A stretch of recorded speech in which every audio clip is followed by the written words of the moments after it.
small village called Warrington in Somerset, England.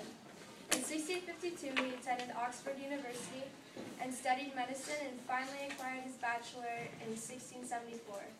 As well as an expert of medicine, he was a great philosopher that completely changed the world's view on government for the best.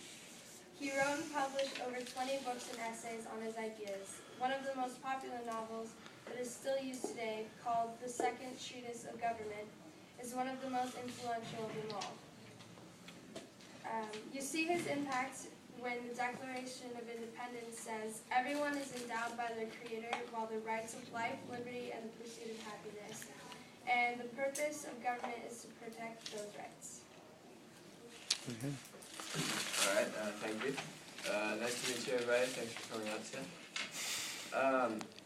A few of my beliefs, that kind of my ideals in life, are that God created our desire for happiness and our aversion for misery.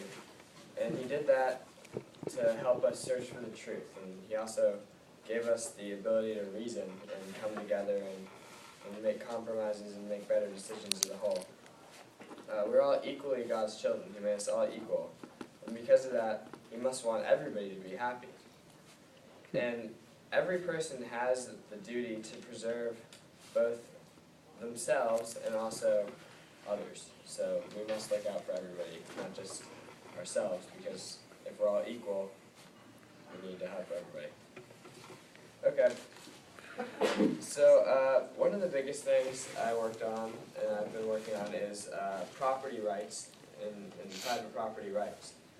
And so my main belief is that each person has a right to those things that will help them survive and keep them happy.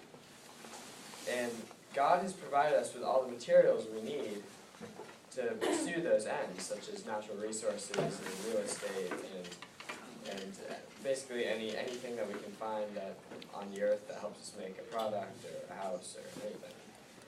And these natural resources are useless until we apply our labor to those resources and work to make them useful.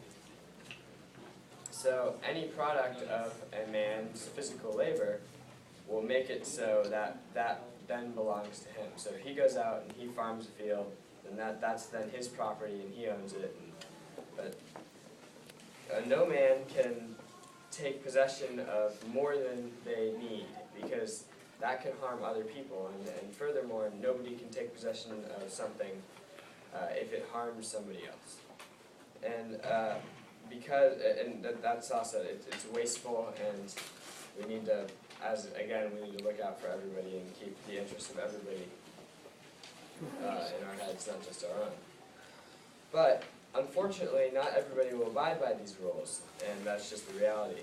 And because of that, we need a government to help everybody out and protect everybody and preserve rights. The role of government, ideally, from my point of view, would be that, first off, let's take a step back. Political power, to me, is the natural power of each person coming together and collectively forming a designated body. And together, these powers can do a lot more than what individuals can do by themselves, such as protect rights. That's the main one, protect rights, especially private property rights in this case. That's a good example. And my belief is that if we can determine the proper role of government, it will allow humans to flourish as individuals and as a society. And one other thing, though, if a government stops acting for the well-being of the community, it can and should get replaced. Questions? Gabe? So, what is your ideal form of government? Ideal form of government is a form of government that treats everybody equally above to the law, and also effectively protects people's rights, especially rights to private property. Is this like a republic? My main focus is on property rights and the role of that, so Doesn't matter. as long as it accomplishes those goals, I'm happy with it. Any other questions? So you think that people have the ability to make good decisions, but how do you explain what crime and stuff?